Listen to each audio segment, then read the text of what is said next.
আসসালামু আলাইকুম। আশা করছি আমি যে এরিয়ায় থাকি সাউথ আফ্রিকা এই এরিয়ায় এদিকে কিন্তু অনেক সুন্দর পরিবেশ। আপনারা অনেকেই জানতে চাইছেন ফ্যামিলি নিয়ে থাকার জন্য কেমন উপযোগী। তবে আলহামদুলিল্লাহ আমি কিন্তু এদিকে থাকতেছি। অনেক সুন্দর পরিবেশ, অনেক ভালো। আমাদের এখানে স্কুল আছে, মাদ্রাসা আছে, সব কিছু আছে। এদিকে একটু ঘুরে দেখাও, আপনাদের একটু দেখাই দিকটাই। এই যে দেখেন, এখানে হচ্ছে ইন্ডিয়ান, বাংলাদেশি, তারপরে কিছু সোমালিয়ান আছে, এরা থাকে।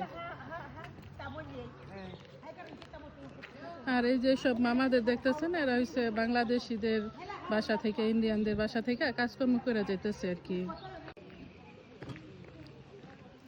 এদিকের বাড়িঘরগুলা কিন্তু অনেক সুন্দর দেখতে, আর একেবারে নিরিবিলি পরিবেশ।